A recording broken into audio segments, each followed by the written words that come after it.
You can find another chair. Yeah, you have your thing right here. Why don't you come to the table? Yeah. And we'll scooch over a little bit. Yeah, we can switch over. Probably, Bill.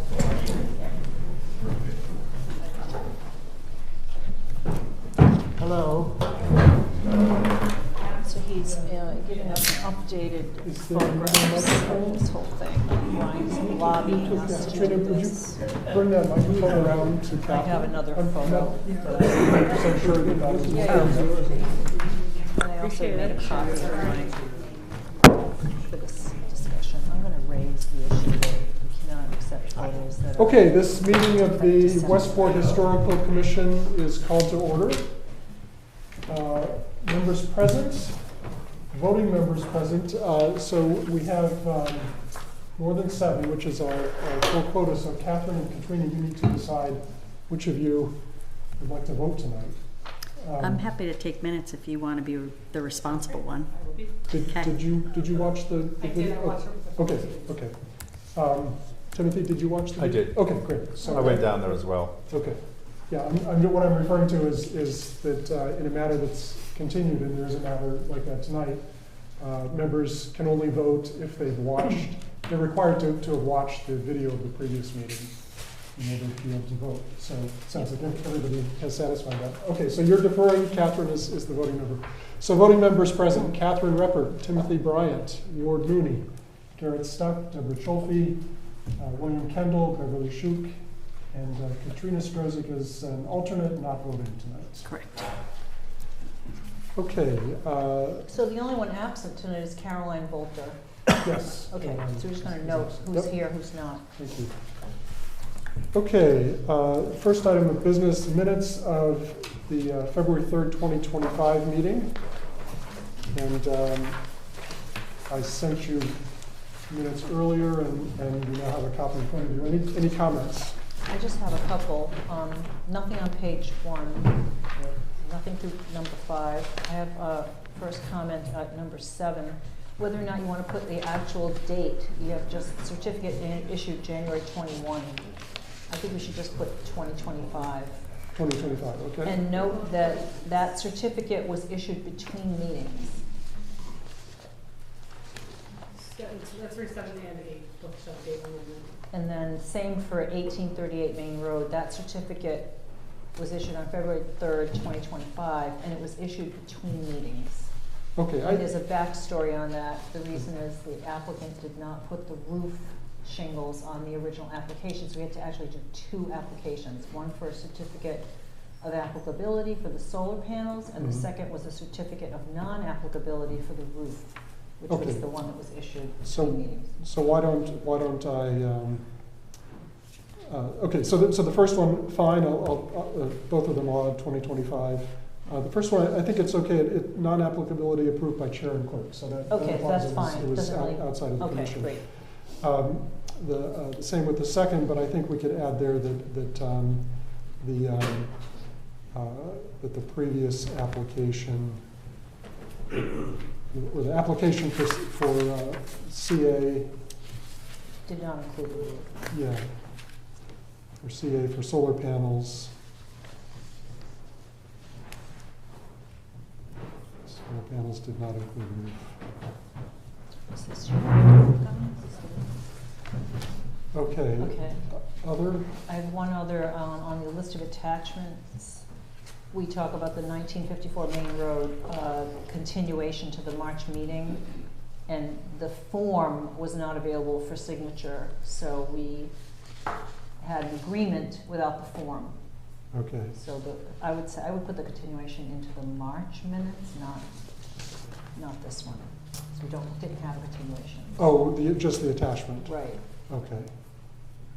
We had the application, but no continuation. Got it. Form.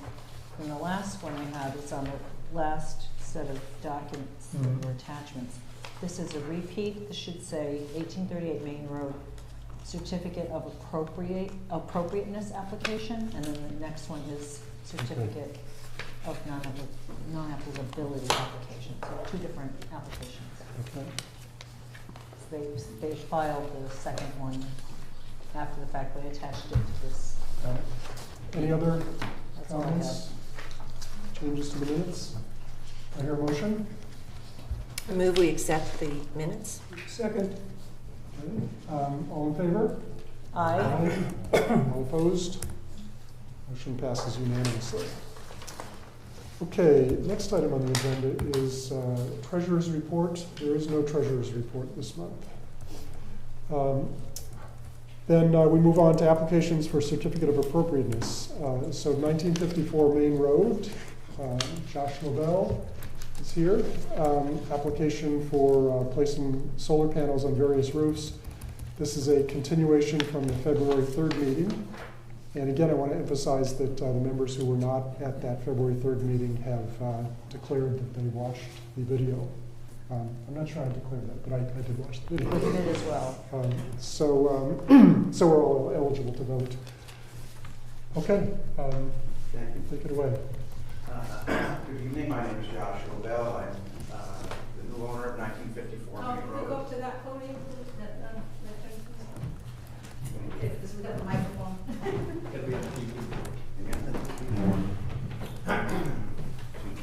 Yeah, good evening, my name is Josh Nobel. I'm the new owner of 1954 Main Road with my wife, who couldn't be here tonight.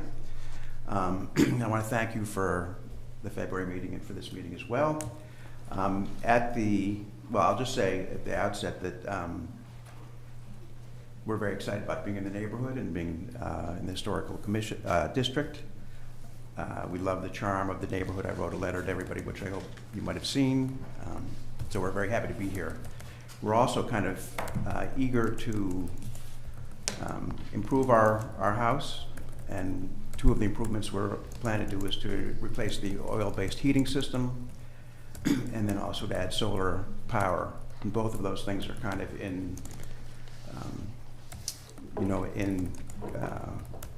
sync with the Massachusetts climate reduction initiatives. And to me, it's probably one of the most important things out there in terms of what we all face. So we're very eager to do it. We have rooftop power, as I said, can't be here tonight, so you have to just put up with me. But basically, in terms of constructing the system, we understand that we want to kind of minimize the visual impact in the area. And so in that regard, we've tried to keep most of the panels to the back of the house. With solar panels, the efficiency is greatly impacted by where they're placed, the angle they're placed, the direction they're placed, and things like that. So we happen to have one area that's a prime location, probably the best of all the locations, which is that dormer, the shed dormer on the main building. The thing that I like about putting them there, besides the increased efficiency, is that it's a kind of a coherent rectangle, so that I think it'll kind of blend in with the black rooftop power. As you may have seen from other installations they've done, they try and do a fairly aesthetic job minimizing, any kind of power connections or, just ugliness, basically. So that's what we would like to accomplish. I don't know if there's too much more to say about it. I think that there are other solar installations, including our neighbors who are here tonight, and what we're installing is similar to theirs. It's not identical. Obviously, every building is different. But again, in terms of this kind of square rectangle blending in with the planes of the roof and things like that, there's nothing, if you were to look at, there's a couple of copies of this Word document that Garrett is looking at, but they have some pictures from the street. I know some people wanted a site visit last time, so in that document there's some pictures of the street, both of our neighbors and then also kind of what the dormer looks like. You can't see it at all from the front of the house. As you move away, you get a little bit of an incline, but there will be some visibility, but I think it's pretty minimal. And in the trade-off of roughly 8 to 10% efficiency, I mean, if you were going to buy a new furnace or a car, and they said, well, we'll give you this car, but take the one that's 10% less efficient, you might not feel like that was such a great idea. So that's our presentation. Did you want to go over any of the slides that you brought tonight? Yeah, sure. So basically, the first drawing is, I don't know if you can see it or not, but that's kind of just like a schematic overview where all the panels are placed, and that's kind of the original drawing. And then this is kind of a better picture. These black panels are the mock-up of where the panels would sit. Josh, could you also show the, Oh, sure.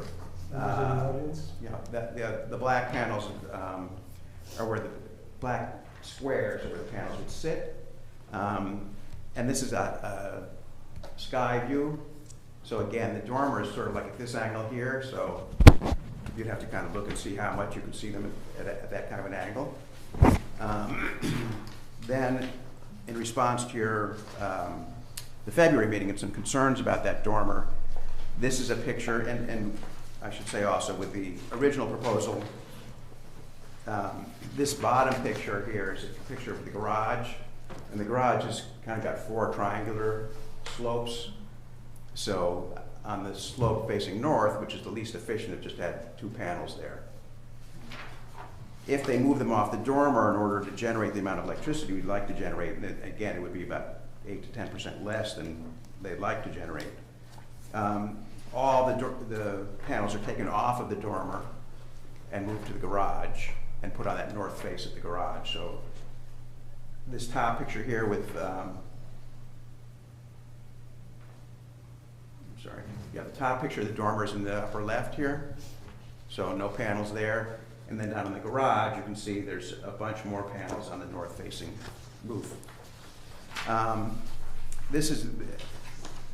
That's kind of like the 2 plans. This kind of compares the 2 plans with the original plan on the left, the new plan on the right, and some arrows and things like that. So that just kind of clarifies it. There's the chairman, there's a couple of copies of this document that we might pass around. I apologize. When you say there's a comparison of one versus the other, is that, can you point out which slide shows the before and after One of those to the, in terms of your planning? pass one of those around in the audience. I'll keep this one for the files. Gonna put it right. So, I'm not sure I'm, yeah, so basically, if you were to look at Is that number? page 4. page 4, okay. Got it. So again, the left side is kind of the original plan. Which is, here's the shed dormer here. Correct. And then this that's shows Go to the black and without the white shed ones. dormer having. correct. And then The at the panels, bottom of yes. that, Whatever that the is. left-hand side is showing the garage, with just the 2 panels that are at the bottom. That's the north-facing side. And then the right picture is showing a whole collection of panels on that garage roof. But basically, there's 5 panels on the roof of the dormer. They're trying to move those, I think they moved maybe 3 or 4 of them over to the garage. Okay. And then also, I think it's important to look at,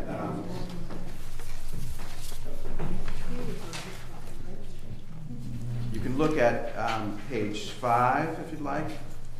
That's showing a picture of the dormer covered with snow.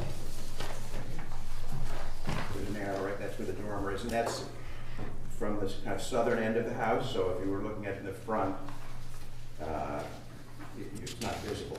So you're saying you're not putting panels there any longer? No, he's No, I'm saying saying he's I would like very much like to, and the reason, I mean, I totally understand the aesthetics and your mission, right? That's your core mission, to kind of maintain the historical integrity. But we are facing kind of this climate challenge, and so we maximize efficiency. The other point I want to make is that we're not doing anything to permanently change the house. If the climate calamity continues to face us, then we'd probably leave them there, but if we invented a new way to approach it, then we'd take those panels off, and, you know, it wouldn't permanently mar the structure at all. On page 8 is our neighbor, and that's taking it again from a little bit further down towards the point. But it's kind of hard to see from, maybe a little bit on your color picture, but right here on the roof, they've got, I don't know how many panels, 8 probably, something like that, 14. They're in a coherent rectangle again, this company prides themselves on the aesthetic of installation, so they've got a skirt around it. It kind of blends in with the roof. The roof is red or slate, and the panels, I mean, it's a different material, but they do make an effort to make it as attractive as possible. So the rest of the pictures in here, again, I don't want to take too much of your time, but you know, just what the garage itself, the garage, I don't know, you live in the area longer than we have, a long shot, but my understanding is the house kind of was in need of some restoration. And so that garage roof is a mess. It's bitten through, it's kind of an eyesore. So we're getting a new roof. Did you put that in your application about the roof? I didn't notice that. You should add that to the application, that you would improve the garage roof, because we had to go through a two-step process with the other Palmer family because they didn't put that in there. You did not apply for a new roof, which is a CNA, not a CA. Even on the garage. But you could put it in as all one application. We wouldn't have to do this twice. So we can amend your application for that That'd be request. great. That'd be Okay. great. Well, So basically, we'll one step discuss at it. a time. It might actually be better to do a separate CNA. I mean, they- basically, there's an asbestos roof on there. So that's your cost to get rid of the asbestos. Sure. It's your cost to replace the structure of the roof, which is rotting out, replace the shingles. So, I mean, again, we're trying to invest in the house. We hope that it's someplace that we can Sure. have for a long time. Okay, so before the commission gets into a discussion, I'd like to open the public hearing and hear any comments that the public may have. I'm the neighbor. Would you mind coming to the podium, just state your name?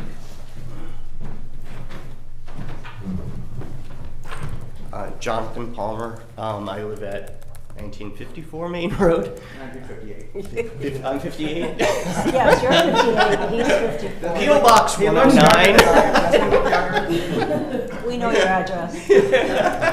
Sorry. And first of all, I'm excited about the solar project going on. As you know, I'm a big believer myself. The garage, I sent Josh a picture because we actually look at the garage from our bathroom window, and the roof is asbestos, falling apart. It's an eyesore.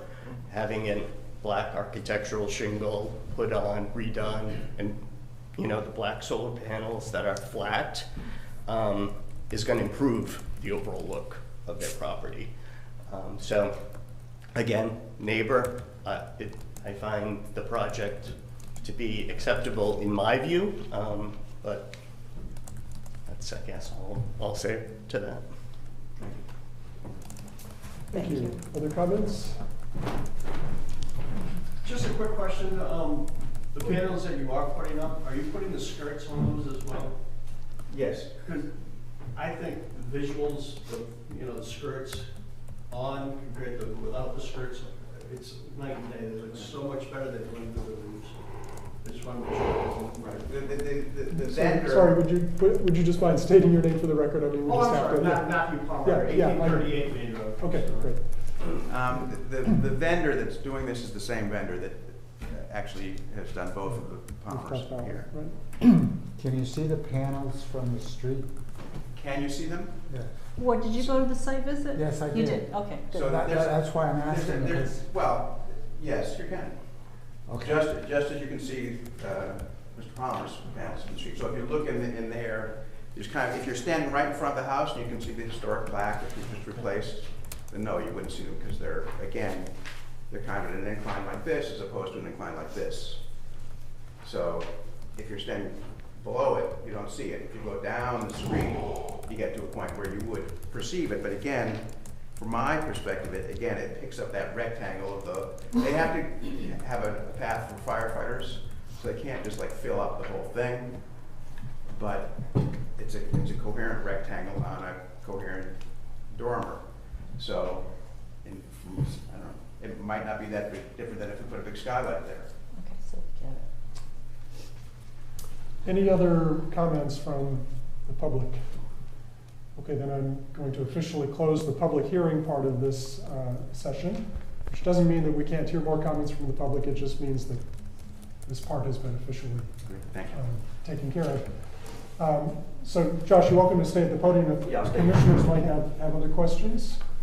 I do have one question about the new proposed sizes of the revision, the comparison of the old to the new. Do we know it? The original size was 12 kilowatts, correct? Or is I'm sorry, can you repeat the last part of the question?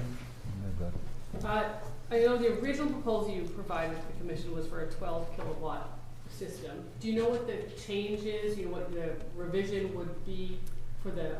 I do. It's going from about 13, I thought I had that in here, but it's going from about 13.2 to about 12.1. Can I clarify? Because we had this question come up and we did talk about how they were moving the panels from the shed dormer to another lesser building, was what we thought we were Right. ready to approve at the last meeting. Yeah. Right. We thought that the shed dormer was a little too visible and also on the main building. Correct. And I'm going to explain that in a minute because I think that's an important I distinction. think that's a core distinction. The difference that he's referring to about the change in wattage, a kilowatt, was that he would lose about 8% by going to a less south-facing Yep. roof. Putting on So, north-facing roofs but of the still the garage. same number of panels, just in a different It location. might be one with less panel. light available to them. But I want to raise a different point. And I think we talked about this extensively at the last meeting. So I'd like to just bring everybody back up to speed on how we decided to do the Palmer array. They had requested an array, and we finally concluded after doing site visit and a lot of discussion that their house had a configuration which had a lower roof from the main roof.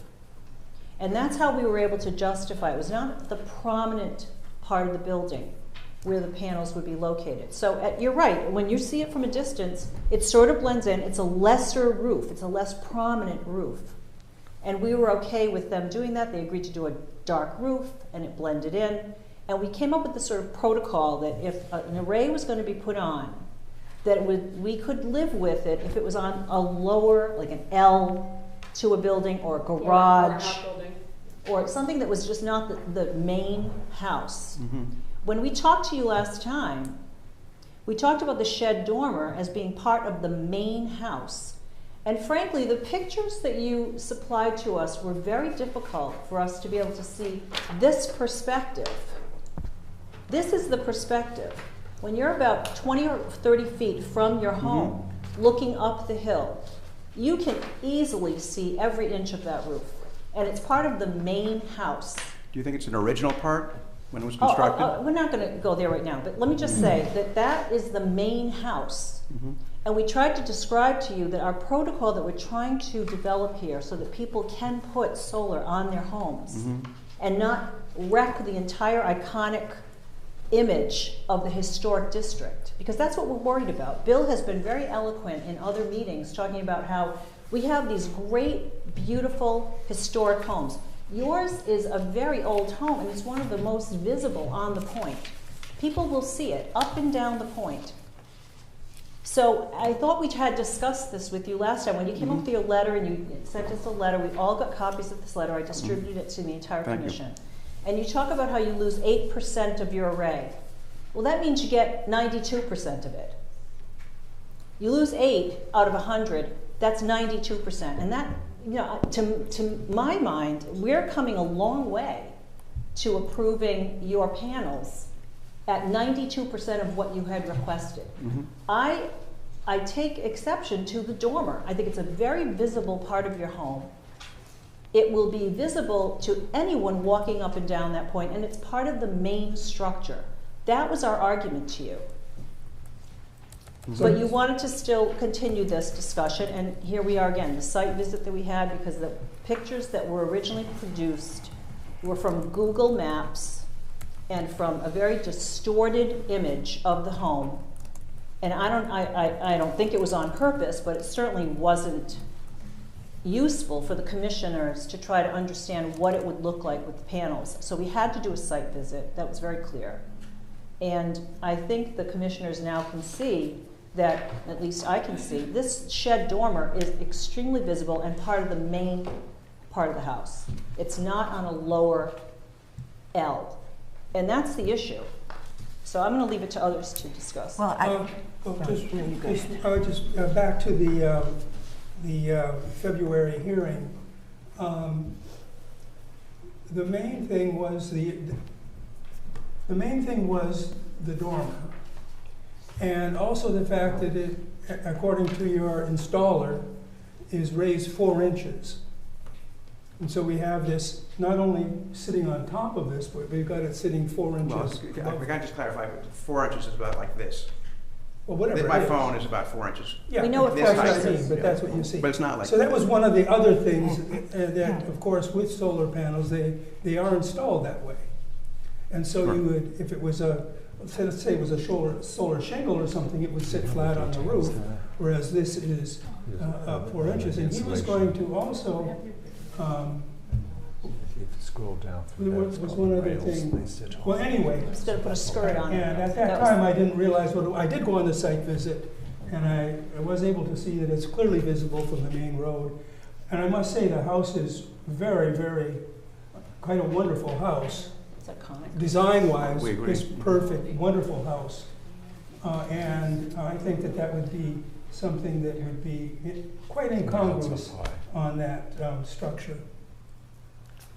So, Josh, I mean, as you know, this is a really tough problem for historical commissions, and Now, this, And then the thickness of the panel. there are a lot of other commissions who've adopted a similar policy to the one How thick is the that panel? we've developed, which is to allow solar panels, because, you know, as you included in your letter, the state encourages us to allow solar panels in some sense.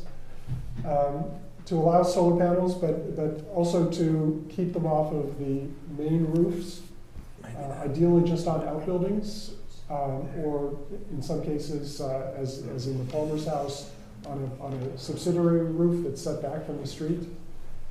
And that seems to be a pretty reasonable compromise. I mean, there are people on this commission who think we shouldn't have any solar panels at all in the historic district. And then there are others who, you know, have a more lenient view. But I think what we've achieved is a reasonable compromise. And we have a few test cases where I think it's worked out pretty well.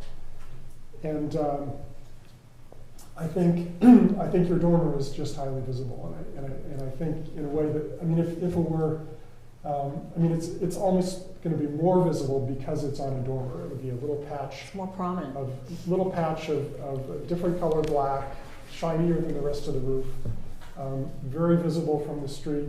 I mean, right now you can drive up or walk up Main Road, and you won't see any solar panels.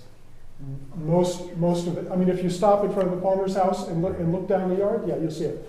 But if you look up the street at the nice streetscape, you're not going to see any solar panels. It's And- not and so much this- the visibility, it's which roof is it on? That's the issue here. Well, but that's, Well, I mean, that it's goes to the visibility. visibility. I mean, It's the visibility is diminished because it's on a Right. lower roof, Right. a lesser building. That's the point we're trying to Right. make. I mean, it just, I don't want you to think I'm ignoring everything you're saying, and obviously you have a great deal of power over me, but lesser building, so to go to the garage, we have to put a trench in. It has complications with septic pipes and things like that, so that's an extra investment we're doing, because I don't want to ruin the historic nature of the house either. That would be tragic, right? Why would we buy a house like that and then make it into a McMansion or do something silly? But that's what sort of confuses me, because you make such an eloquent argument for not putting solar panels up to keep Well, the we're not, aesthetic I mean, there are harmony. many planes to the roof, right? There's like probably 10 different facets to the roof. So we understand. in And we some also, sense, we also understand the climate crisis. I mean, we live on the water. We are acutely aware of the climate crisis. I think solar is wonderful, not in an historic district.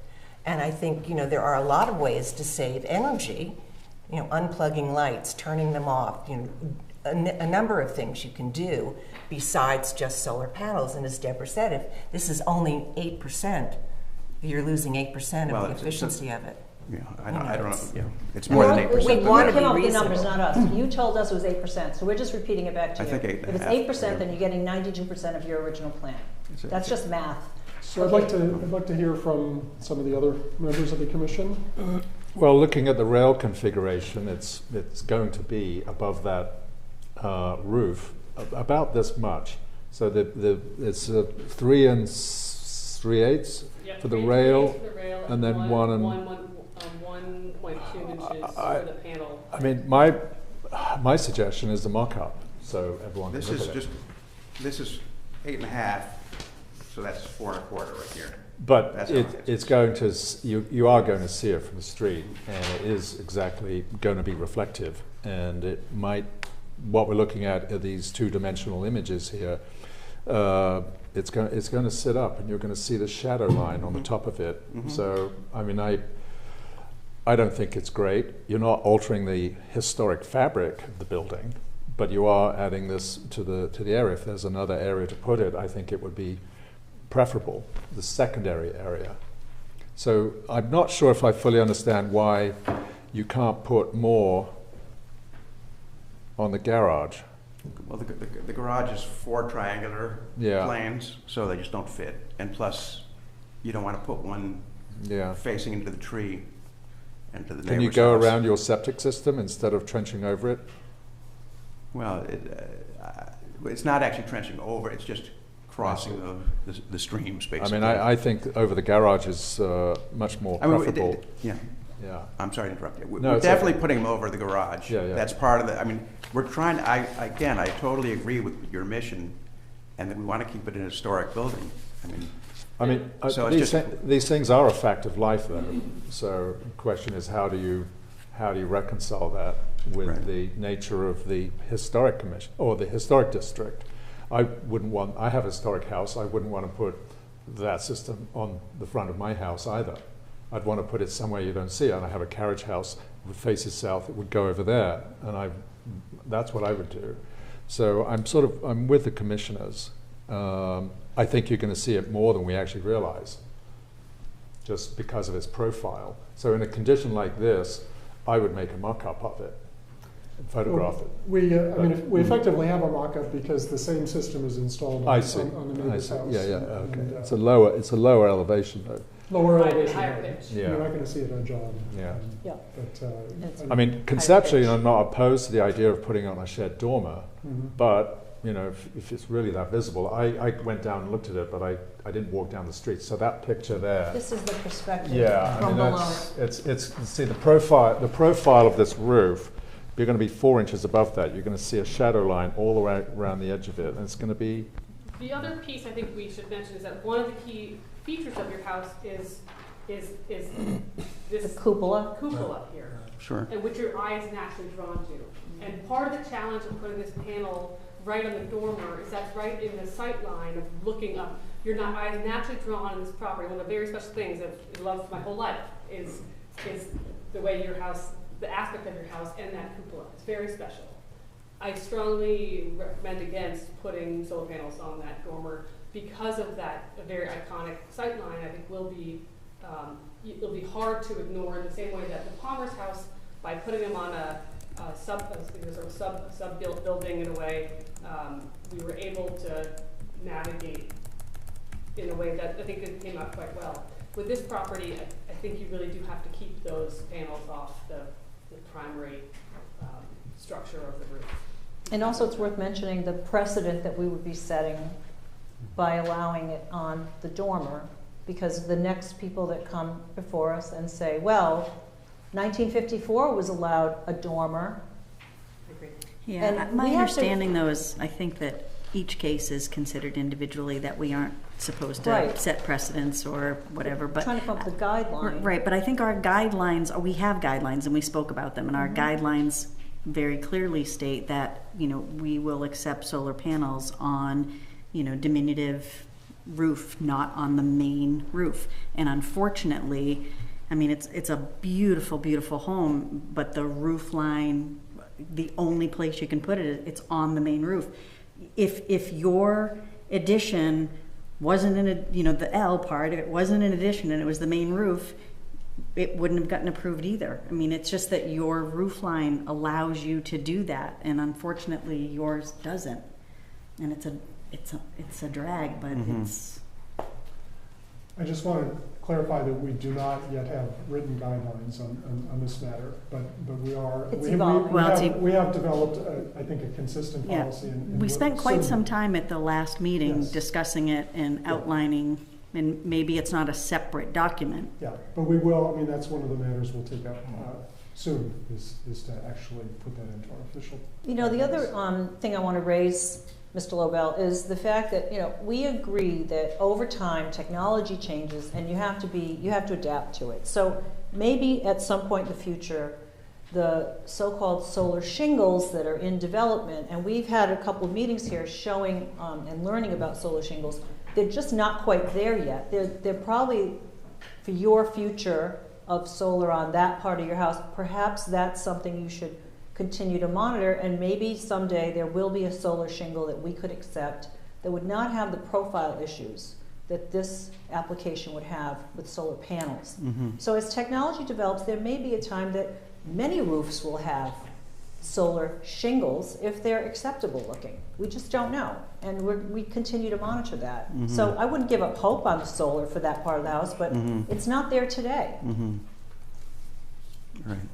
Ward, did you have any comments? I took a site visit, and I understand what we're all about, and we discussed maybe just putting the panels on the garage, but I don't think that works, and I agree with my colleagues. Okay, we are putting them on the garage, just to clarify what you, if I heard you correctly. So there are panels on the back side of the house and on the garage. You know, and there'll be more on the garage because we're taking them off the dormer and trying to achieve some more results. At the site Show that visit, to Ward, that's where the panels are going to at the site visit, he noted that the garage is also visible from a public way. But that's a situation which is perfectly acceptable to us. The garage is visible from the public way as well. And we're allowing that because it's a lesser building. It's fits within our guideline that we're trying to develop. And with a black roof, and we're trying to find some reasonable compromise. Right. You know. I mean, I wish that we weren't facing the climate disaster, and I wish sea level wasn't rising and, you know, wasn't threatening all of our homes. And But they may kind- not be here in 50 What's years. that? It won't be, solar won't be an issue because it'll be underwater anyway, so. Well, hopefully not. We're trying to avert that, but yes, thank you.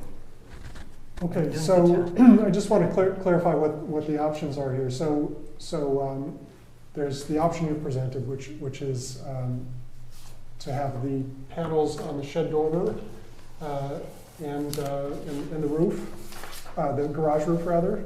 And then you've discussed an alternative, which is to not have the panels on the shed roof, but to have additional panels on the garage roof. Correct.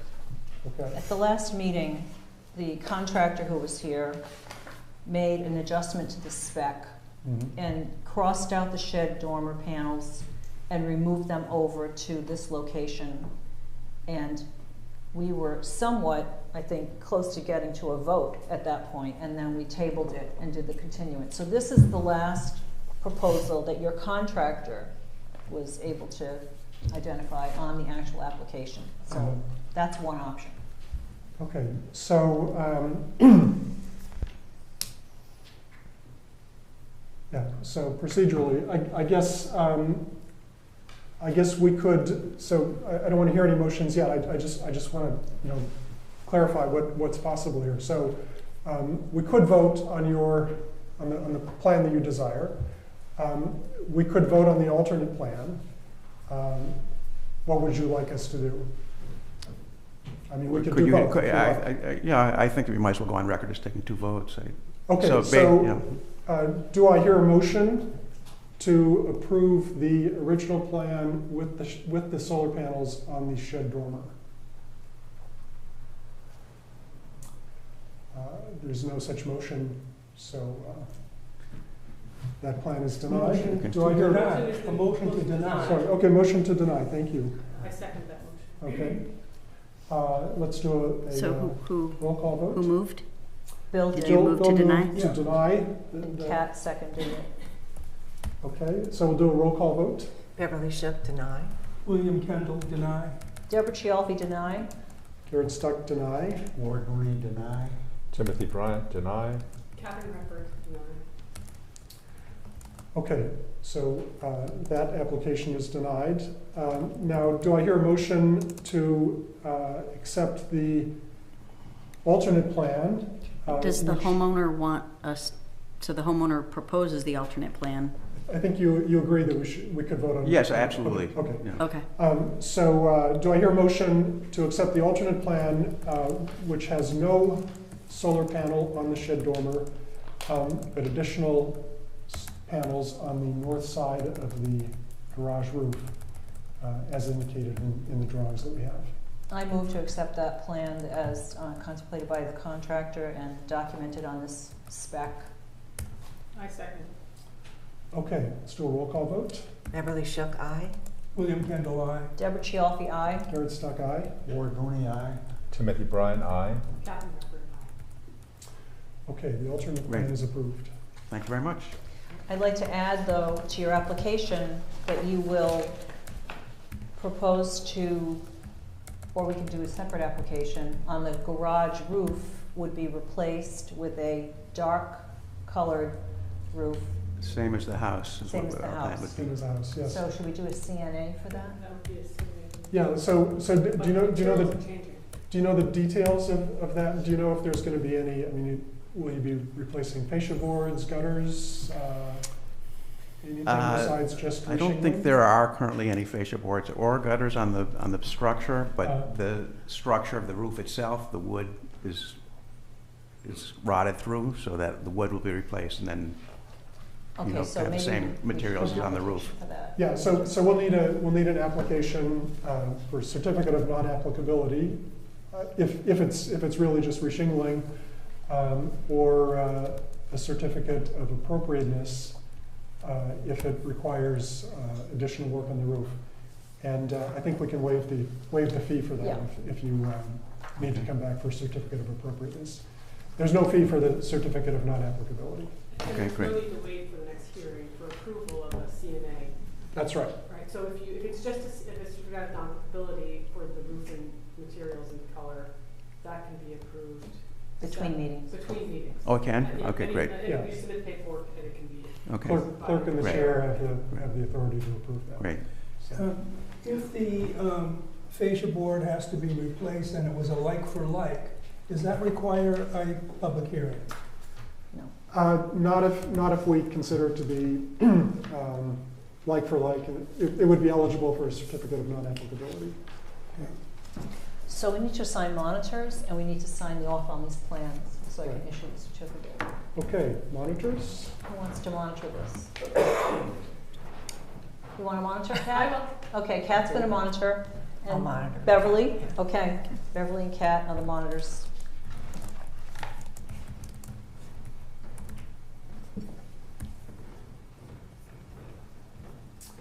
And do you want to sign this plan? This is gonna go into the Yep. certificate.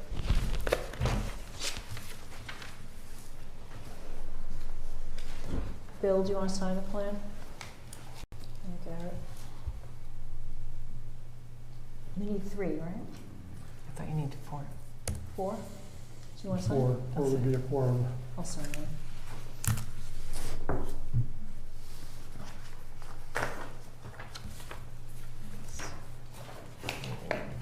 Okay, Okay, that's thank you. carried. Thank you so much for your time. Thank you. Okay, Okay, the next item on the agenda, application for demolition permit at 253 Adamsville Road. I did not receive the permit. I was told that it would be forthcoming, but I did not receive it, so that item is, Mr. we're Lovell? going to pass on that item tonight. let's go to Tom. So is that it's just stricken from the agenda? We haven't received an application yet. Yeah, I put it there because I thought they were going to be submitting an application. And I should, Josh? it is, yeah. And I should just mention, Bill and I went by to see that property. So they want to demolish a barn And yes, and it's the barn in the back in front of the silo. Yes. Anyway, Bill and I have been to see that property, and when we get an application, if we get an application, we can speak to Sodom that. Road. Just to say a word about it, it is probably the original barn that goes with this 1820 house. Very important structure. It is beautifully framed, post and beam. It's the real thing. I can see. Yeah. Wow. Okay. Oh, okay, I know. So, That's right across from Sodom Road, right? Yes. Yeah. Right, Yeah. it's on- Yeah. Bye. Okay, so we're That's a shame. we're moving on all the way to general business. Monitors reports. I don't think we have anything. I don't have anything new to I don't know. So Bill and I visited 2038 Main Road. Bill, would you like to report? Well, we had a meeting with the architect and the contractor, and we went through, well, the outside of the house and discussed some issues and changes in the trim, meaning the corner boards and the fascia boards, which was agreeable, minor change, so we could make that decision there. And we were also given a tour of the interior of the house.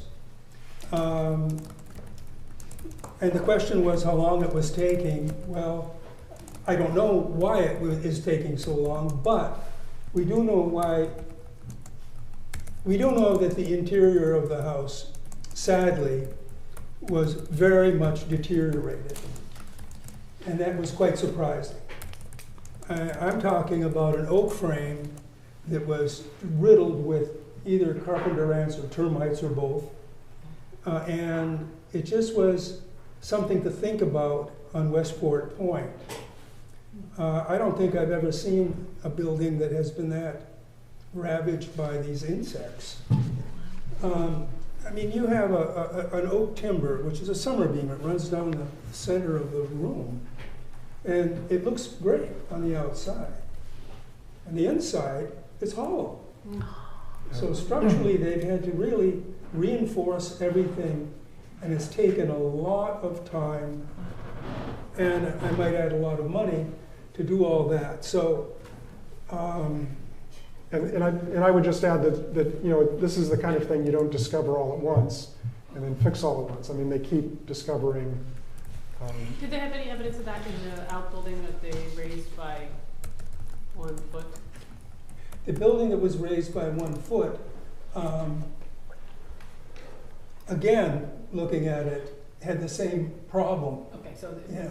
and have we seen any properties, another one that's been redone, or the address would be opposite side of the street, a couple doors down, that was recent, the big renovation recently, do we have any other reports of any similar degradations to the building integrity?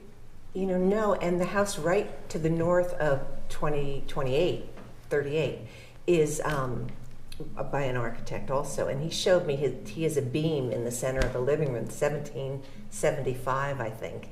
It is, you know, the mainstay of the house, and it is in perfect condition. Yeah, Yeah. I just don't know. Yeah, in my house, when we renovated it, there was powder post beetle damage to the peak of the roof. I mean, there were floor joists that were collapsed. I mean, it was, and we actually, the historical commission allowed us to demolish the back part of our house.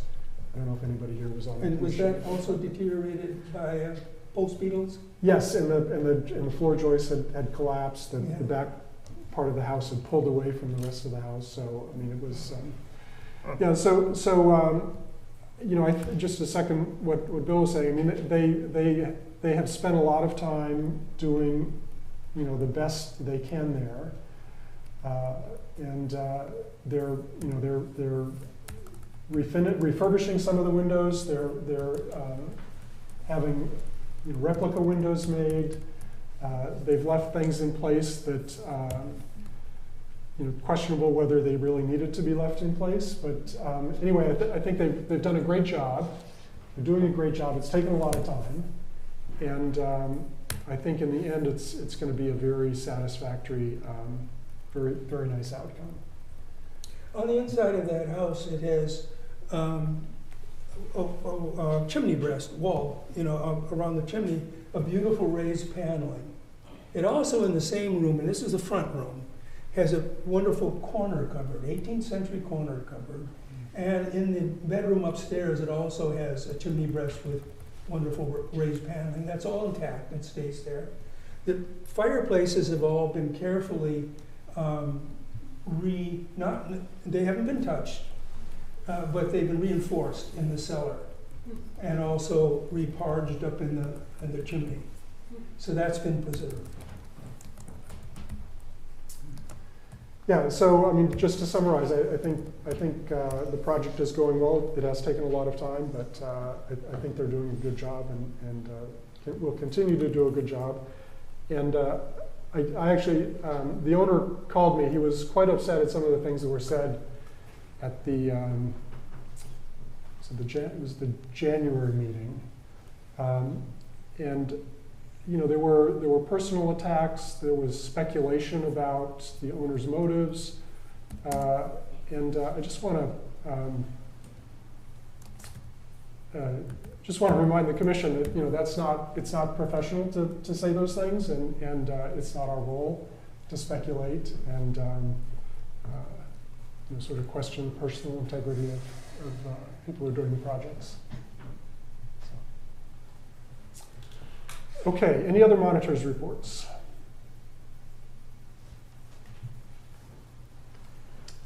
Not at this Okay, time. so there's one other, we have a presentation coming up in just a few minutes, but there's one other thing I wanted to mention, and that is that I received a request this afternoon from Laura Oliveira, chair of the Westport Point United Methodist Church, and she is asking us, the Historical Commission, to submit a MACRIS entry for the Howland Hall Community Center. And I certainly think we can do that. I don't think we need to vote on it, but just wanted to let you know. And I will, unless anyone objects, I will work with her to try to get that submitted. Okay, so now we have a presentation by Nathaniel Allen on preservation and restoration of antique windows. I've been looking forward to this a lot. I think Bill's been looking forward to it. Okay, I apologize we don't have a larger audience, but you are going to be recorded, and we are going to, maybe we can take a few minutes to make sure you get set up for the optimal Do you recording. need help carrying anything? But we're going to set up here. We want to make sure we get a photograph clearly of that area. That's great. So is there a camera that okay.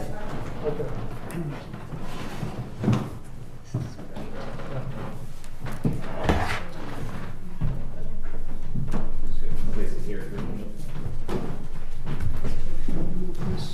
This way a little bit. Get that chair out of there.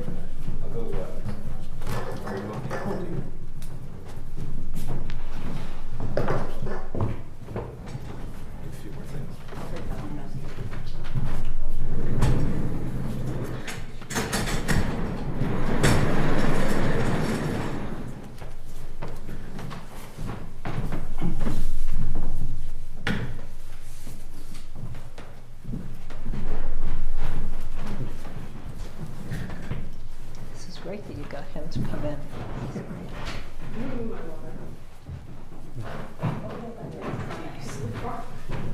Nice toolbox.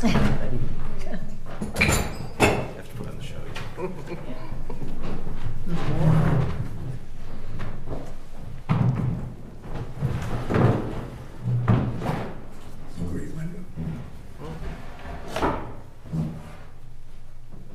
Yeah, if he slides over here more, is this table kind of cuts? So you're up there? Okay, yeah, So you want to see the whole, yeah. the whole Good, thing? good. Glad you noticed.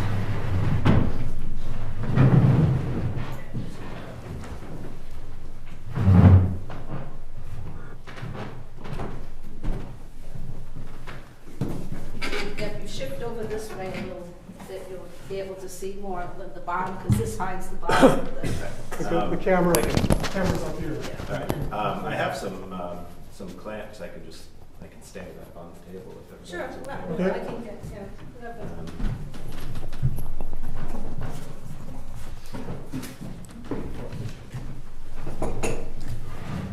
or when appropriate anyway. What are you gonna do now, Daniel? You're going to put them I'm going where? to take a minute because it's Okay. been a second since I've done any public speaking. But Well, after that, I'm gonna introduce you now, then? yeah. Okay. We have here Nathaniel Allen, who's a housewright. Nathaniel grew up in Westport, and his father was David Allen, and you might know David Allen because he was a well-known photographer and did a lot of photography of historic houses, documenting the Palmer Farm for one thing, and I think he did some photographs of your house, Tim. Yeah, and the Hicks Farm. Yeah, is that right? Yeah. They're a great archive, and he also did the town farm too. So Yeah, there the was town a farm as well, book. right. So anyway, now Nathaniel has a business which is called NRA Restoration in, huh? NDA. Wait a minute. Okay, in South Dartmouth. Just have his resume here. He went to the University of Massachusetts in Dartmouth, got a bachelor's degree in sculpture. Then he went to the North Bennett Street School, which gave him 2 years and a certificate in preservation carpentry. He worked for the Beacon Hill Restoration Company, and then also at that point went on to establish his company here in South Dartmouth.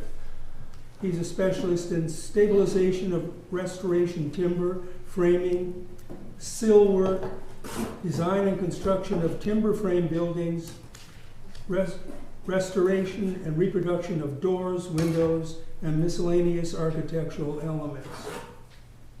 He also did the restoration of the Powder House, which is at the Head. And that project was overseen by, or sponsored by, the Westport Historical Commission. Okay, That's probably enough time. yep. So I apologize if I stumble over my words or anything, but like Bill said, Nathaniel Allen will work on antique. Is this, would you Arts. speak into that microphone? And so It should be mine. Here, Bill's been asking me for a while to come in and speak with you all. If you clip that on, she'll be able to Falcon, is this record. stand, is the mic working with the stand?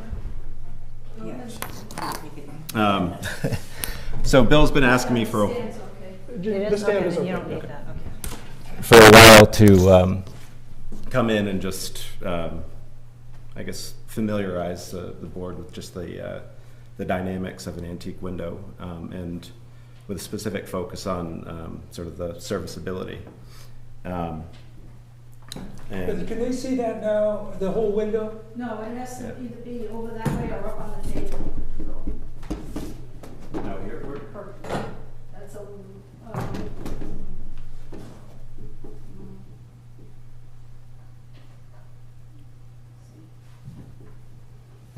oh yeah, that's good, yeah, it's just Okay. move that chair out.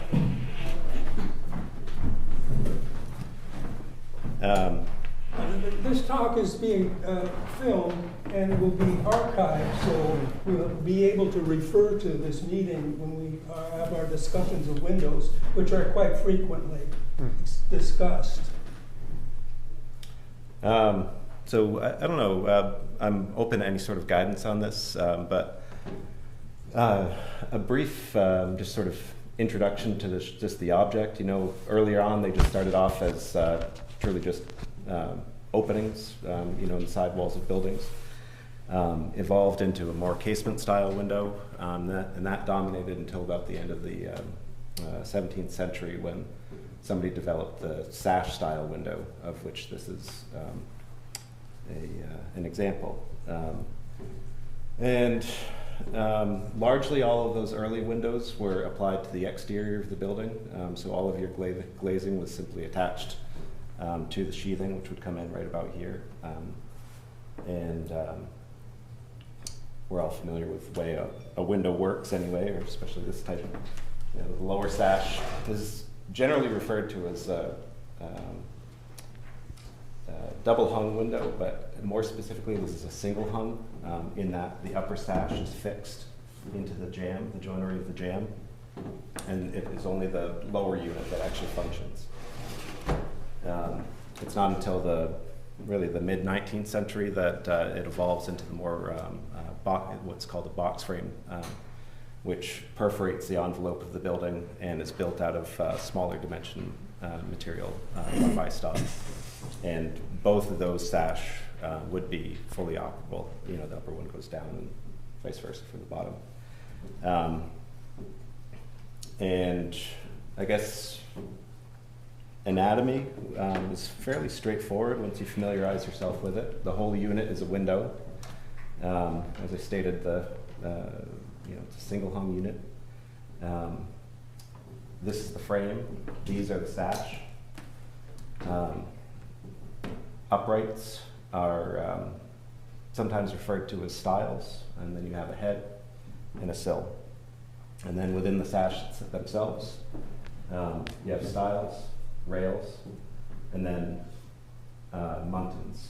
A lot of times the terminology mullion is used for that particular component, but that's inaccurate. That's more of a holdover from casement style units, which a lot of times were 2 frames or 1.5 frames really, where there'd be 1 unit on the left, a center unit, and an exterior, and then a third element here. The center style would be referred to as a mullion. They're mulled together, they're sort of joined. So there are no mullions in sash. A lot of times the failures are brought on by just fatigue and material. You can see a lot of different opportunities for water to collect, especially true is at the bottom of the unit here. Water will run down the lower sash and get trapped up against this joinery and brought out the sill. When I move on to some of the next steps, I can explain some of the design features that were intended to mitigate that solution, but over time, too much paint is applied in those various areas and dams up the part that would ordinarily release the water. I feel like I'm rolling through a lot of things that I intended to talk about, but it'll Could come you back. expand on that a little bit? How it would normally drain out then? Would there be a little leap hole, or how would that work Sort before of. the paint piled up? Yeah.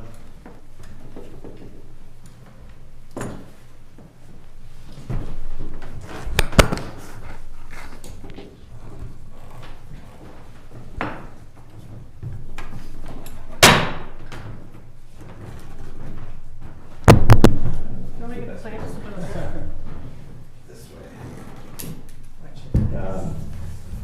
The bottom of this tent is on the same plane as the sash themselves, and so that little element. Can we hold this end, make it a little easier? I can stand up now. Thank you. This element here, it will make a little bit more sense when I explode the frame. Really is beyond that joint at the bottom. So water running straight down should be able to run out the bottom of that joint there. Just with gravity? Yeah. And then weed out the bottom of the sill.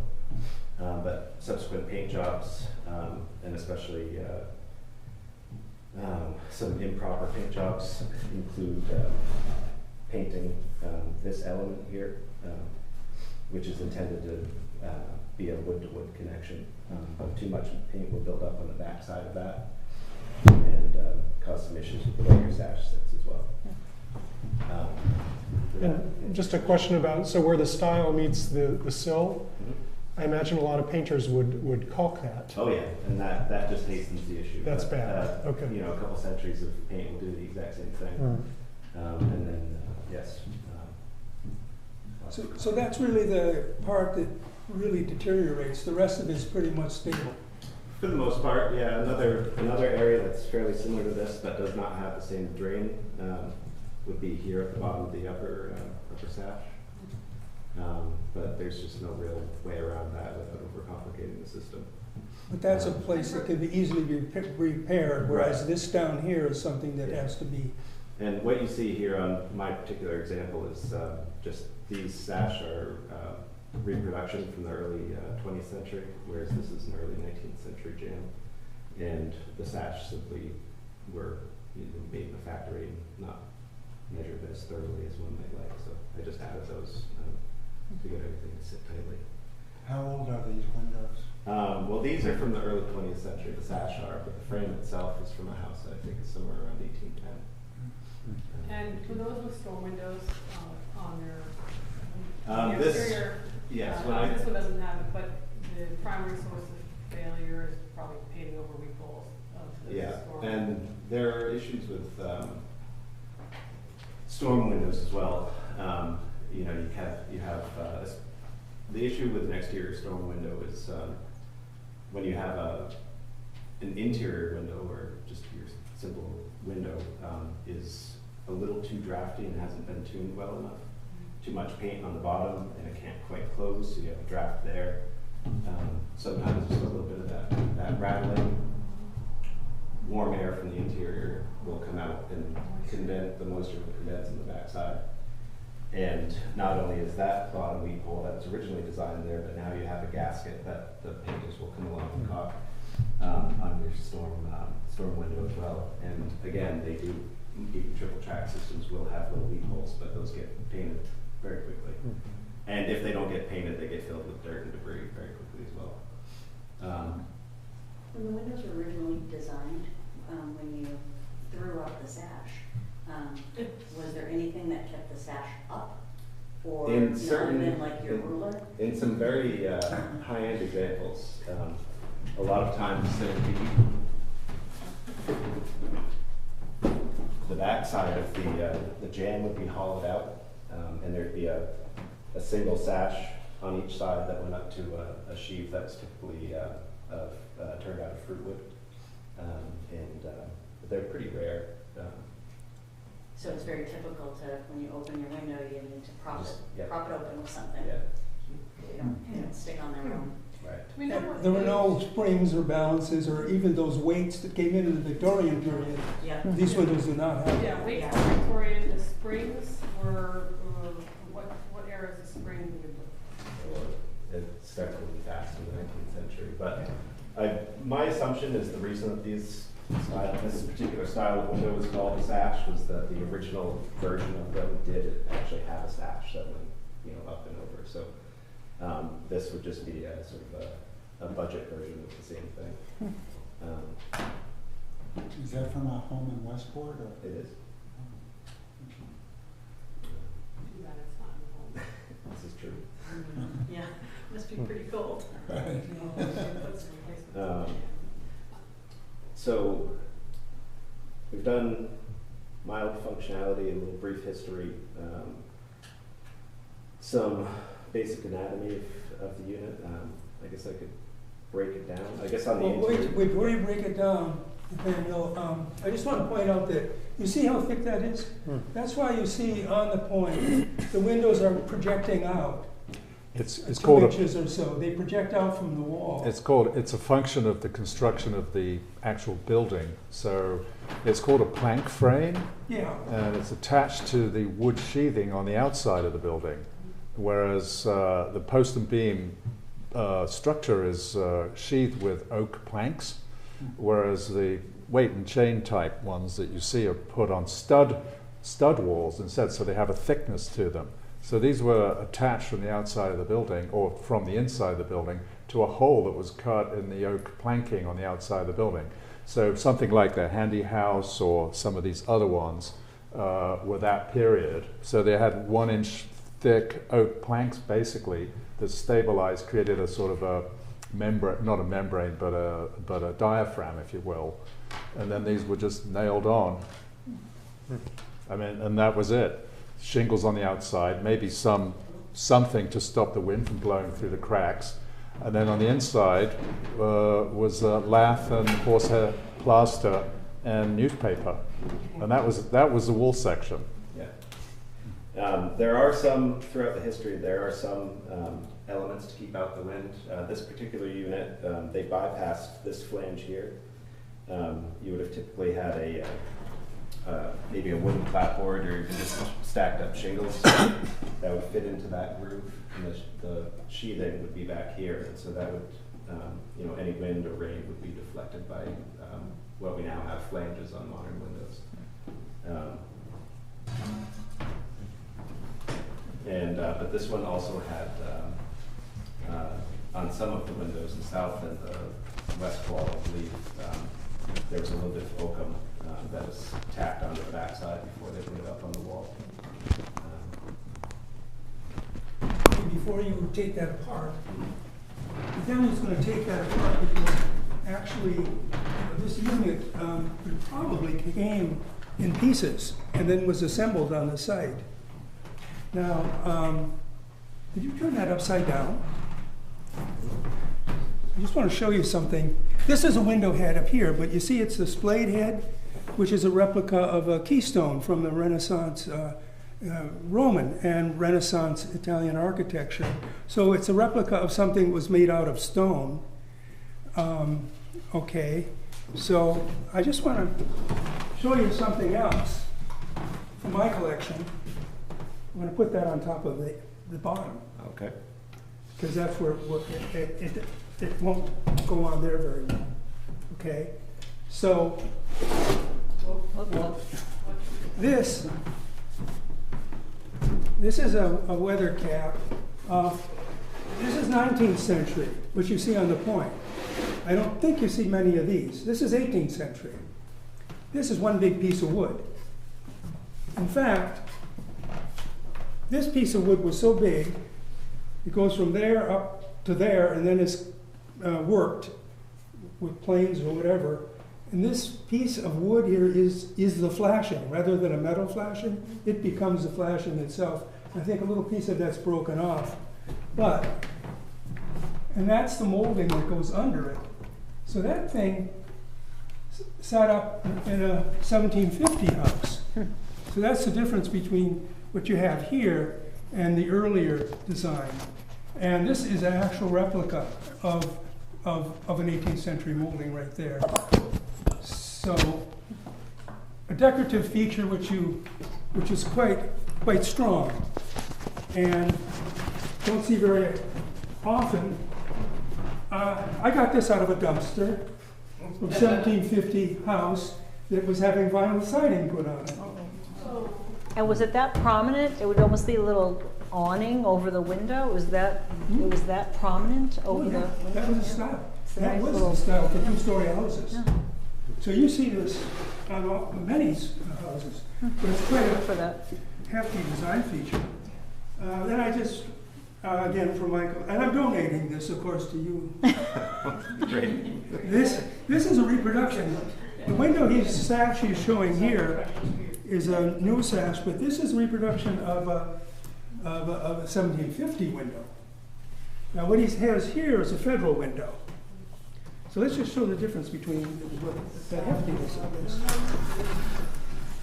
It's the mutton size that really is the difference. There is a 1750, and that's the 1800, 1790. As you can, this is a reproduction made out of eastern pine. You can see it's made exactly the same way. And this is a 1-inch mutton bar whereas that's probably a, what? 5/8 to Yeah, 3/4. 5/8 mutton bar. That's a very different design element in the earlier houses.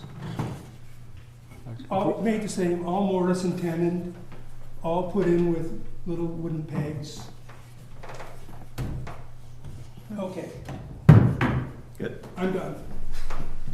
You need help taking that apart? No, okay. I'm just gonna take it apart so you can see how it was constructed. And also just show how easy it is to break down even just the simple thing for painting. You know, we're all guilty of this, painters too, or want to paint everything in place or not do anything we don't have to do, so everything gets painted shut and everything. So there should be no paint anywhere where wood slides against wood, except for that, obviously, but that just gets worn out over time. These are the interior stops. Your interior trim would come in either splayed like that or flat on the wall. And those typically would just slide out of a designated spot. Your extension jamb would extend down into here to create another weather gasket. And same thing with your stool down at the bottom, or your sill to some people, but it's all just sort of about confusing the air. But for the sake of this demonstration, I have to screw them in.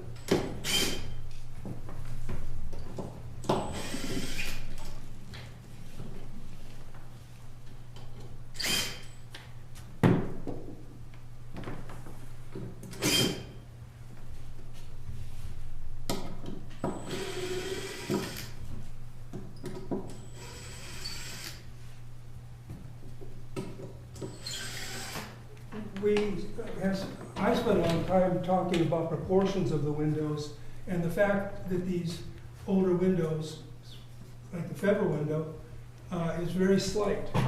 It's not heavy. It's not, doesn't have the heavy meeting rail that you would see on these, the modern windows. And so we've been careful to allow only, when we do allow a modern window in the district, to follow these proportions. Meeting rail is very important. Well, the glass was sold as a standard size, so Yeah. the windows were shaped to meet the glass supply. But 60 by 8, 7 by 10. Yeah. So that's how easy it is to take the bottom sash out when it's not painted shut. And then same thing for the top. It should have a little bit of extra space where you can lift up just a little bit and then just hinge it out. And at this point, then you can treat the edges. They should always be bare like that. So do you oil the edges or put anything? I do. Part of my restoration anyway. It's not entirely clear whether or not that was always the treatment. But I've seen it in early building documents, but they have to be, a lot of times they're specifically called out in the contracts. Not to say that people wouldn't just do it of their own accord, but. And be like a tongue oil or I use tongue oil most of the time. Yeah. It doesn't has a tendency to not oxidize quite as much as linseed oil does. Mm-hmm. But more traditionally, it would have been linseed oil, most likely raw. But and anyway, so talking about some of the areas, you know, we talked about the sill being one of the areas where rock can occur. Another area is at the top of the, you know, where the top of the stile kind of meets, water can wick into there, and then once it gets into there, it starts deteriorating the material. I did have to make a quick repair to the bead here. That was mainly because the storm windows were taken off in haste before I had gotten there, so that had been snapped off. So most repairs, I like to do a mechanical repair as opposed to a glued repair. Much like we were talking about dissimilar materials and condensation points, the introduction of glue adds another element. And even though you've taken out the rotten wood, and put in new wood, that point, and even if you're using similar material, that point of contact between materials, like materials, can no longer transfer moisture between one another. So a screw is preferable. It's also reversible, which is nice in the world of preservation. So, because not only does technology change, but philosophies change as well. So, the easiest repairs are always done on the bench, but there are certain things that don't allow that. A sill repair is really difficult when you're in place, when the window is in place. We talked about the installation of these units, and the upper three components are all on the exterior of the building. But you can see here, this little lip, that perforates the building plane. And so you can't, without removal of the window, you can't properly remove the sill. But that's not to say that things can't be done in place. You just have to get a little crafty. And so the treatment that this one was given back in my shop was, I knocked these 4 pins out. These are obviously replacements. So they're nice and bright, but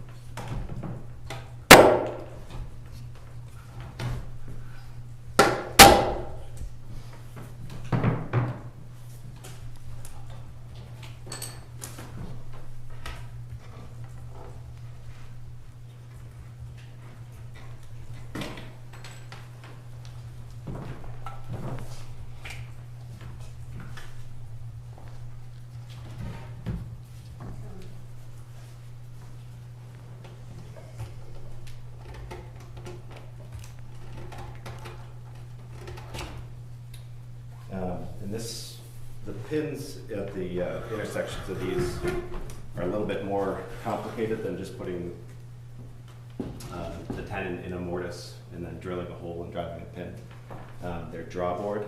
Might be able to, could probably illustrate a little bit better, but basically you have a hole in a tenon and you have the hole in the mortise piece, and they're offset slightly so that when the pin goes through, it tries to connect the 2 like-sized holes and puts the joint into compression and keeps it nice and rigid.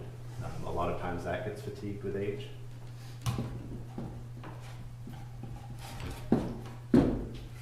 Now keep in mind, all of this is done with hand tools, chisels, and so you're starting with this stock big piece of wood.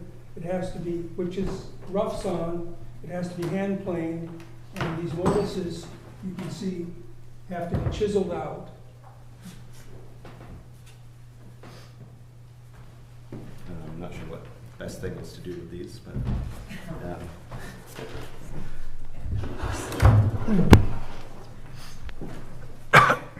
now you can see a little bit better how water could come down and then escape to the bottom of that sill because these 2 units are co-planted. And then because this is, these mortises stop, because they're exposed, would otherwise be exposed to the weather. Whereas on the sill, it's expected that water will collect, and so it's wide open on the bottom so water can retreat. Another area that, even though it's not collecting water necessarily in a good design, it still is end grain here, and so water will weep in and deteriorate the frame. But you can pass them around, they're quite sophisticated. So are you using the same material to repair them? In most situations, yes. Yeah, I found that to be problematic. Well, I knew materials was going to come up, and Tim's talking about viability of continuing to use pine. And so I would say, from a commercial perspective, It's not the viability, it's the amount of how quickly they rot out Well, and that's because of the I think growth rings. And it is obviously a material failure, but I also think it's artisan failure. And if you don't know the material well enough, then I think you can run into that. And so when you're redoing an entire house, it is difficult, and that's why I say it's not necessarily commercially viable. I but- think it should all be soaked in wood-penetrating resin, Yeah. like a boat type of resin, which will then protect the cellular structure. That's part of the reason I do treat most of the frames. Yeah, I mean, because it's really, if you spend all this money building a frame, and then the water gets in there, it will rot that out in very, very quickly. Then you have another problem. There is a new wood, the Akoya, which is it's a wood, but it's been put into some kind of pressure treatment with chemicals or whatever, and it will not move. It's almost like plastic or something, and it will not rot. And so it's stable, and it's used in windows. Reproduction windows are made out of Akoya now. I think it's also worth pointing out that this window here is several hundred years old. And anything available commercially on the market today, you're lucky if you can get maybe 40 years out of it. I mean, many fail. The cheap ones fail for 10 years or 15 years, certainly 20. So I think it's worth just pointing out the durability of the design, properly maintaining, and working hard to restore our existing windows that we have in the district at all costs instead of replacements. That's been our philosophy so far. Yep, I think it's very important to do And that. the sashes are very important, and the old glass is very important. He has some old glass there, and you can see what we're talking about, the waviness of the glass. And even the color, you notice, is different than the glass. Yep. And some panes will have a different color than others.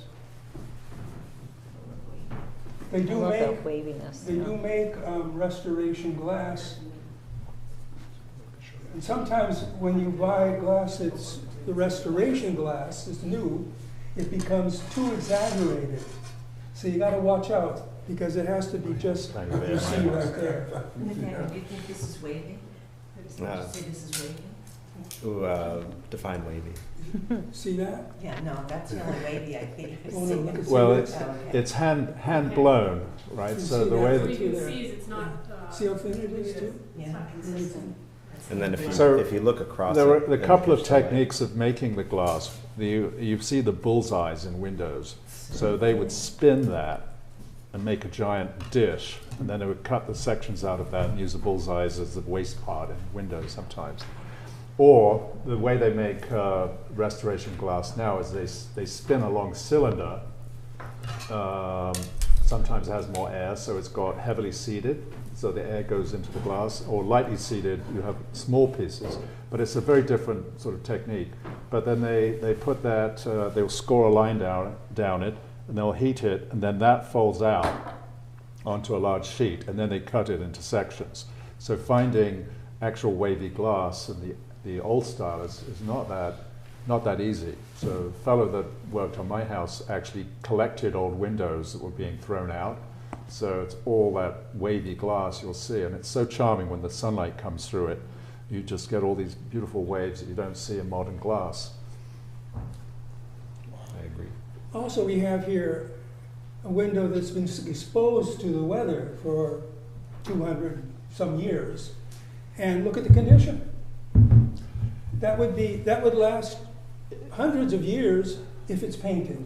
If you let the paint off of that, if it wears off and you don't paint it, you end up what you can see over there, the weather tap I have there. Or too much paint. The durability of the wood, though, is based on the fact that it's old growth material, right? So it's Yeah. a lot more dense.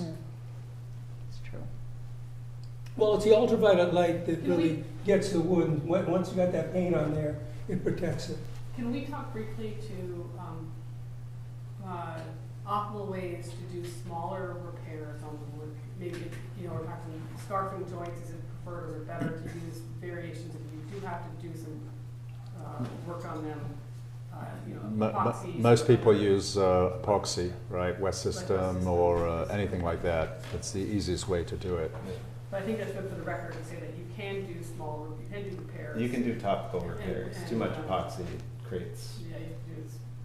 it kicks the same problem down the road a little too far. But But yes, I try always to have weather in mind. Like this repair to the tenon. I hollowed out the bottom of this, so I was trying not to let any of the tenon repair be exposed directly to the weather. And if it does, you should always create the same watershed that they had in mind. So if there were, you know, a scarf bottom, it would be down and away, that would be better, or down and out towards the exterior, that kind of thing.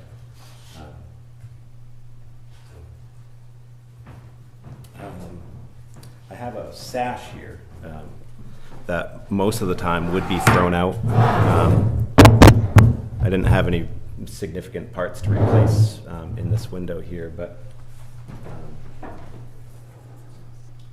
just to give you an idea of how quick it is to turn a window around, or you know, any of these things, it's just how serviceable they are. Most people would, and these people did, throw this window to the street. And for the most part, you know, all the joinery is intact. The glass is holding it fairly rigid, but everything is there, with the exception just of this one particular style. it must have been a beautiful 12 over 12 or? Yeah. And if I can borrow your bench, please excuse the concussion for just a minute. But, so just like the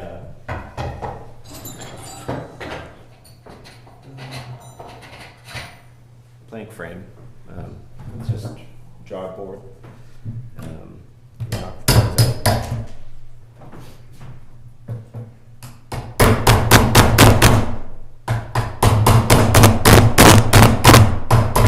It helps to understand the construction or assembly process of one of these windows.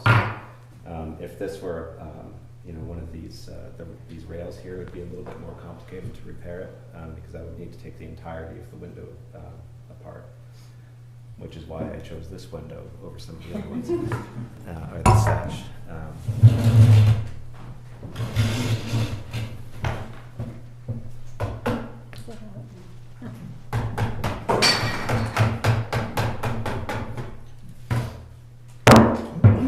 And generally speaking, before I make any new parts, I like to survey it and take as much information off the assembled unit as possible. So the whole perimeter is drawboard. Oftentimes you'll see, instead of these pins here, you'll see wedge tenons. They serve the same purpose, but reduce the assembly time. These are typically not done by measure. You drill the hole in the mortise first, you assemble the unit, you mark the center, and then you knock it apart and drill that separate hole with the offsets. So these are all just stub mortises, they just pressure fit. You just kind of sit back like that.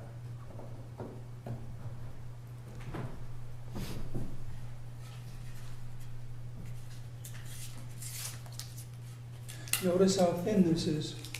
You'd think that early windows are very thick and heavy, you know, that they're really made well.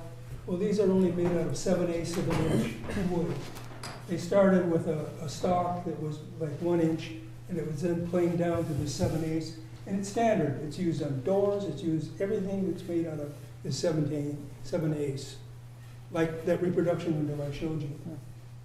And the profile typically sets the joinery pattern so that all of your mortises and tenons are laid out by this flat here. So after a careful survey, just Up in the shop, hmm? whip one of those up in the shop. Yeah. Maybe like 6 months later. And repairs repairs like this need not be, a lot of people get a little too fussy on treating it as if it's a piece of furniture. It's a work of art, but it's a functional object.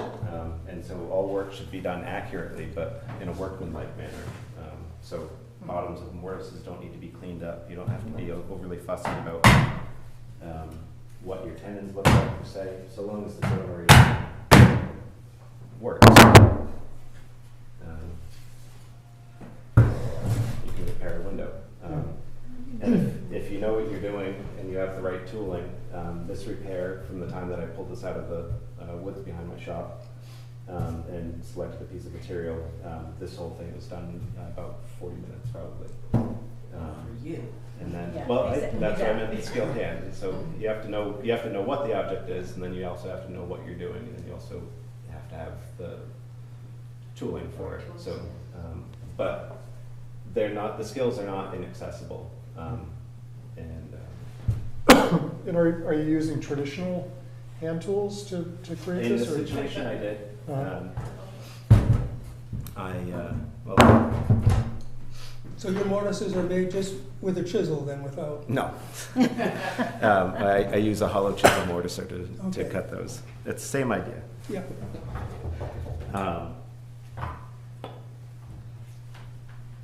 So this is a plane that I use to strike the bead.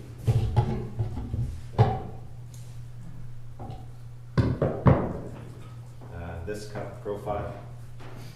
And this plane. That cuts actually- the mutton profile? Yes. Okay. And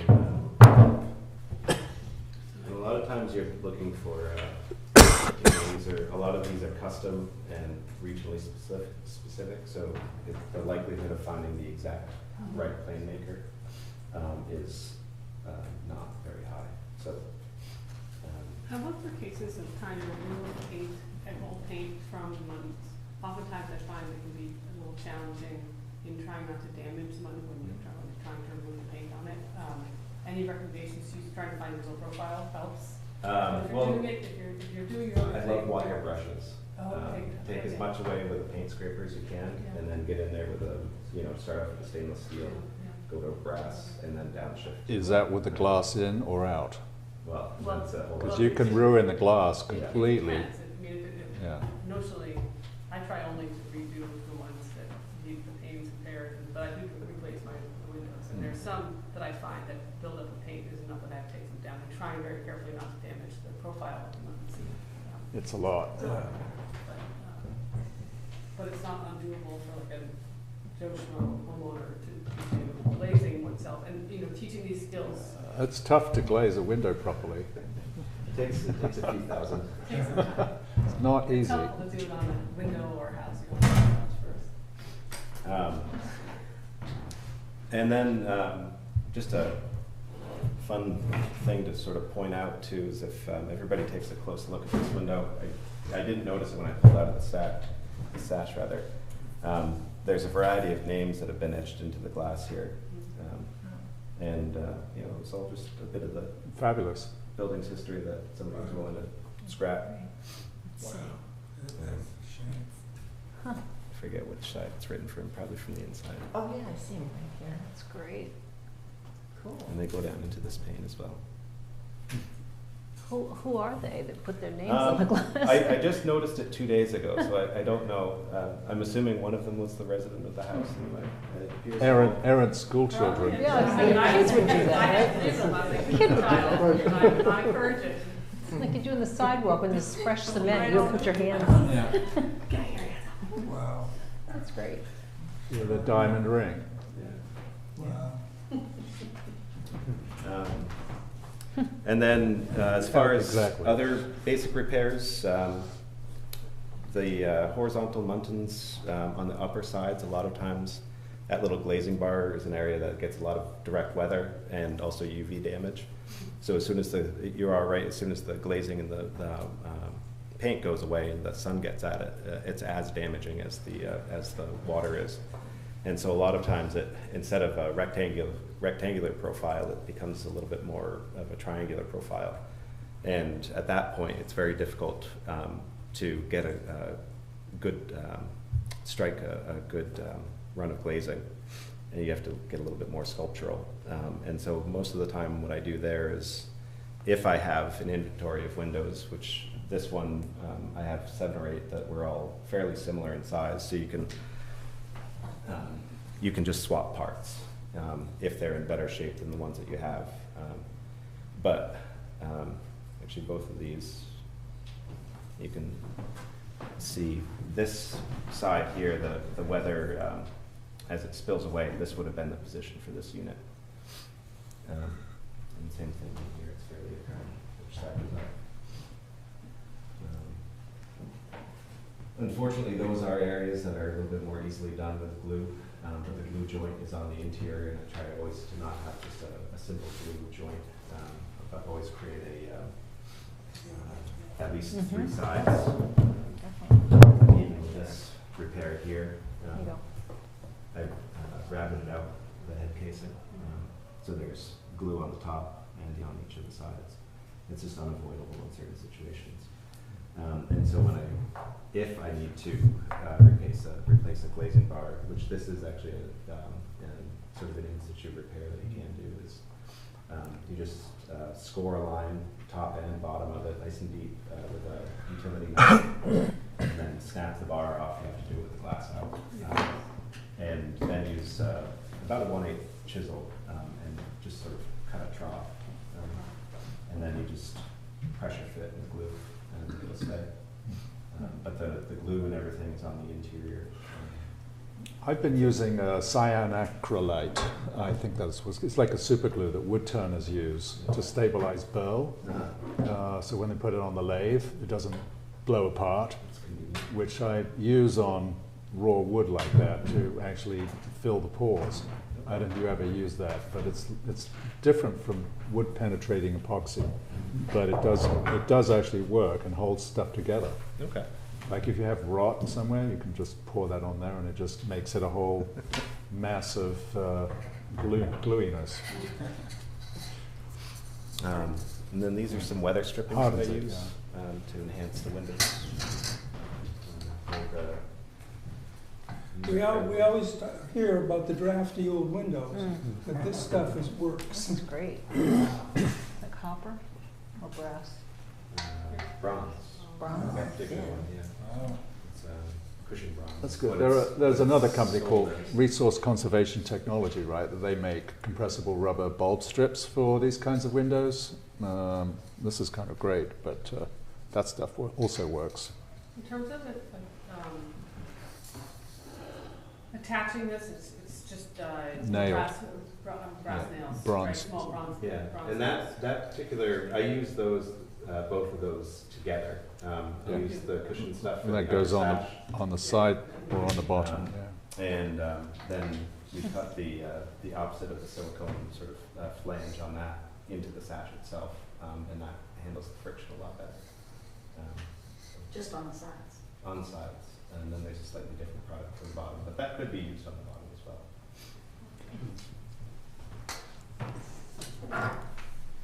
Any other questions? Wow. That's great. Did a great job. It's good that someone knows how to do it. Yes. I know. Plenty of work in this town. We know where you live. Foreign language to me. So Bill, you talked about, depending on when the house was built, that, certain window style would be typical for that home versus another. Do we, as a commission, do we have kind of a map of the neighborhood that kind of explains these homes or the oldest homes, and Actually, this is what that style is and this is what is appropriate? And then as these homes were built a little bit later and this is the style and therefore this is what is appropriate? Because it feels like, at least for me, and maybe because I'm a newer member, each time someone comes in, part of the understanding is, when was this house built and what's expected, and I don't necessarily have all of that. I think you're probably the trusted advisor on the committee, but other than that tribal knowledge, do we have anything that kind of helps us understand that, to map it out? I don't think we have any documents that would tell us that. Maybe we should. stylistically, we do have the inventory. And the Right. inventory is done by an architectural historian that does describe the house. But that would be the only documents we would have. Well, we So- also, I do have a compilation of a lot of the houses on the point. I don't know who it was done by, but I've given it to, like, Poolboy. I gave him a copy of it, just so he could know, the history a little bit. But it's got quite a few houses, and I thought I had it in here to give to you to share with everybody, but I'll look for it again because I know I have it. It's got a lot of the old houses and a little bit of the history, and the other thing we should get them to put plaques on again. I thought Betty So has you'll some find that the earlier windows are all very similar, but as it moves into the Greek Revival period, that the muntin profiles will change, become even thinner than some of the things that Daniel's been showing us. And those were made in factories, and they came as units. So if you're doing an analysis of an old house, you can find out when it's made. But they're all made the same way, but the profiles you might find slightly different. So that's the thing that you want to keep if you're doing any restoration work. You want to match that profile. And many of the houses have multiple different types of windows in them. Yeah. And there's a difference. I have several, I have both the, I've got some 2/2 that are big old, that are newer 2/2, so to speak, that have this compressed hinges that compress sideways. I have older Little spring. 6/6s that have the sideways springs. And both of which are probably not original to the existing initial 1830 build. Probably was maybe the 606s could have been. Well, usually what happens is a renovation, so they kind of clean it up. The Barney Hicks house used to have 12/12s, but they changed them out to be 6/6s when they did some restoration work on the inside of the house. So I think it would be nice to have a sort of comprehensive listing, but it would We're be. not necessarily that purist to, Well, not that we're just purists, the houses have also lived a life. And Yeah. they have stories to tell too, and so it's kind of analyzing each individual window may deserve its own treatment. Chronic renovation is not a Yeah. modern phenomenon. Well, from a preservationist standpoint, which campaign do you go to, right? Well, Which- preservationist, you would stop today, but Yeah. restoration artisan, you would have to choose your timeline. Yeah, exactly. So are there resources, are there websites that we can send people to who want Sure, but they won't get you to me. But Yeah, no, I mean, this is great, by the way. I mean, I've learned a lot, and a lot of us have old houses. There are there's for various window hardware, and I'm not sure if they carry any. Actually, yeah, they do. Weather stripping is That's Smith, all right. Sash, It's a little mint. Smith Restoration Sash. I'm not sure where they're located anymore, but they used to actually manufacture reproduction windows, but now they focus primarily on the hardware. There's Architectural Resource Center, which is in New Hampshire. There's, what was the one you mentioned? Well, they make weather stripping, resource conservation group. Then there are people that actually specialize in making reproduction windows. There's a company in Maine that makes them. Bagala? No, it's something. Well, Tim, maybe you could send around some, the resources you know about. If we could have a repository, Yeah.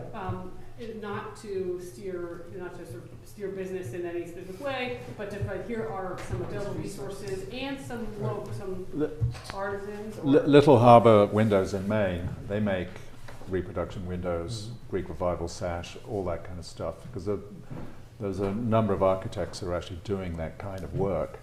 But The easier we make this information to access for homeowners, the more likely it is that we can get homeowners to repair and restore rather than replace. yeah. So are there a lot of people doing what you're doing, or is it? We're around. You're around. Yeah. Uh-huh. Well, I'd just like to say that we have Nathaniel here tonight, but I certainly would invite anyone else to come to the commission for a presentation like this for the work they do. Some people specialize in, let's say, framework, or trying to restore the interior sill work and stonework and everything else. well, he does that too. That's more my specialty. This is where I started off, but I've gravitated To towards what? structures. To structure. Timber Yeah, frames. yeah.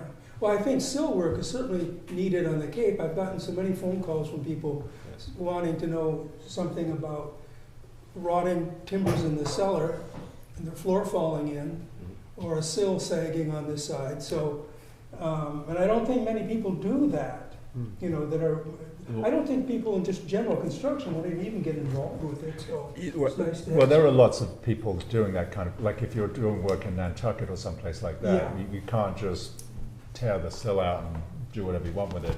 They actually make sure that you do a proper restoration program. And I think Nathaniel's did work like that there. They have to jack the house up and pry the thing out and Yeah.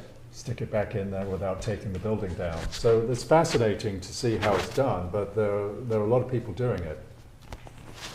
There's more of an appetite on frames where the frame is exposed. It's a little bit harder, a little bit of a harder sell when the frame is clad in various trims and other things like that.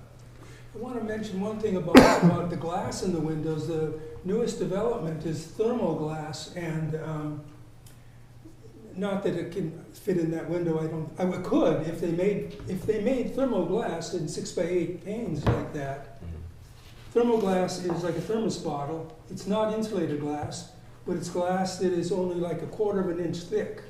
It has the same R value, insulating value, as the 3/4 of an inch Anderson insulated glass. So, and they're making it in this country now. And there is a company that makes restoration windows with that glass. That's great. And that's really the latest development, because everyone says they don't want storm windows and they want their beautiful windows to show. And the only thing they can say is to put a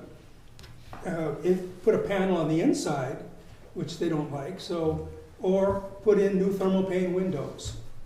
Or Triple Track or Allied Windows makes a single panel that adds another insulating space to the window. But these things are tough to keep your house warm with these wall sections, because they have no R values. All the stuff down at the point is, very, very low R values. Yeah, they're about half on a good day with a well-tuned window and a good storm system. They're only about half as efficient as sort of a mid-grade window commercially available. Nice heavy velvet curtain. Well, and then there's that. Yeah. That is always a thing, though. People, especially when you live on the street, everybody has heavy window dressing. So, or shutters. Or shutters. I mean, and that's sort of tongue deep, but it is quite frankly there are options for how to add increased insulation to our old houses and live in them comfortably, and especially drafty window as you start working through weather stripping, and then you start making sure that it's tight as much as you can, and then you go on the inside and you add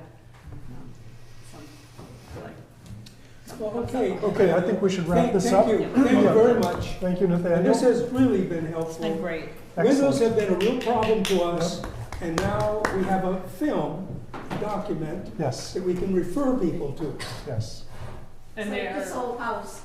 Yeah. But I mean, windows are one of the key features of these old properties that make them that are very easy to tell when they're wrong. Oftentimes people, we don't know That's it huge. until you see sort of empty eyeballs when they're staring at you from some soulless house. Someone who's done the job wrong. And windows are very visible and key to the maintenance of the old windows. Okay, do I hear a Good motion? job, yeah. Motion to adjourn, anybody? Motion to adjourn. A second. Okay, all in favor? Aye. Hi. All opposed? Motion carries. If you've Thank seen, you all. there's a really great